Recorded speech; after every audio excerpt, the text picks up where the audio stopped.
Negara Indonesia BNI hari ini merilis laporan keuangan kuartal kedua tahun 2020. Kita simak bersama paparannya. Basis point lagi. Namun demikian, kondisi ini tentunya akan sangat tergantung pada perkembangan pemulihan ekonomi dan juga rilis data ekonomi lainnya. Dan di satu sisi Bank Indonesia juga masih concern terhadap nilai tukar rupiah yang cenderung tertekan di Agustus dan kemungkinan di sepanjang Q3 ini. Sehingga kami melihat bahwa masih ada potensi Bank Indonesia akan sampai dengan Q3 ini masih akan maintain BI 7 days reverse repo rate-nya seperti posisi saat ini, dan di Q4 atau sampai dengan awal Q1 2021 ada kemungkinan akan turun lagi sebesar 25 basis point menurut perkiraan kami. Kurang lebih demikian, Bu Meli. Terima kasih. Kami persilahkan Ibu Korina. Terima kasih Bu Meli. Baik Mbak Silke, mengenai pertanyaan penurunan suku bunga KPR, apakah juga akan dilakukan pemberlakuan suku bunga kredit tentunya mengikuti tren bunga dana. Saat ini suku bunga KPR atau GRIA BNI yang ditawarkan sudah sangat menarik, berlaku fix sampai dengan 3 tahun. Pada saat ini kami ada program untuk ulang tahun BNI mulai dari 4,74% efektif dan selanjutnya berlaku floating. Bahkan di masa pandemi ini kami menyediakan program grace period di mana debitur cukup membayar bunga saja sampai dengan 2 tahun. Selain penawaran bunga yang menarik, pengajuan KPR BNI dapat dilakukan secara online melalui website BNI, aplikasi mobile banking kami, kemudian juga melalui e-form BNI GRIA, atau juga kami bekerja sama dengan banyak sekali media properti online yang bekerja sama dengan BNI. Demikian, terima kasih.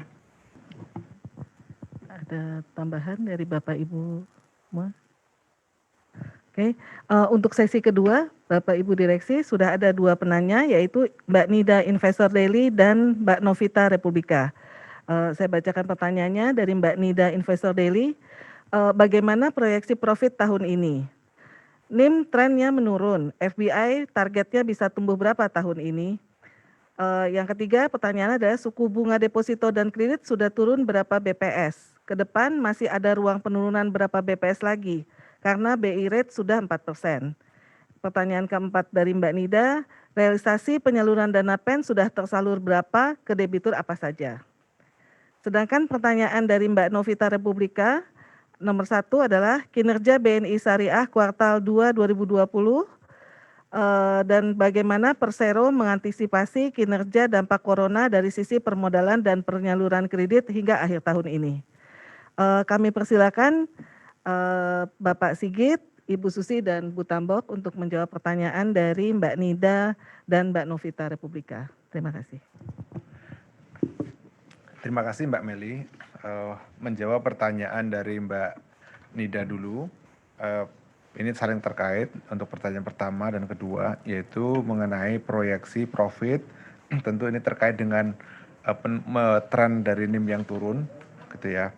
Pertama, kita mesti sampaikan bahwa proyeksi profit kita sampai dengan akhir tahun ini sangat dipengaruhi oleh COVID-19. Kita di bulan Juni ini sudah menyampaikan revisi RBP kepada OJK karena memang kita melihat dampak yang sangat signifikan adanya COVID-19 ini mempengaruhi beberapa pencapaian-pencapaian kita, khususnya terkait dengan pertumbuhan kredit, kemudian juga kemampuan kita recovery dari hapus buku, juga adanya kenaikan NPL. Ini juga hal-hal yang mempengaruhi profit kita. Nah, kita melihat bahwa dengan adanya restrukturisasi yang kita lakukan menyebabkan pendapatan bunga kita juga mengalami penurunan karena sebagian debitur yang kita restruct meminta penundaan pembayaran pokok maupun bunga. Ini juga mengurangi kemampuan kita mendapatkan bunga. Kemudian juga adanya restrukturisasi maupun pemburukan dari kualitas aset karena dipercepat oleh COVID-19 ini membuat kita harus membentuk tambahan CKPN yang cukup besar. Sehingga ke depan kita memproyeksikan profit kita akan tergerus cukup signifikan karena dua hal tersebut.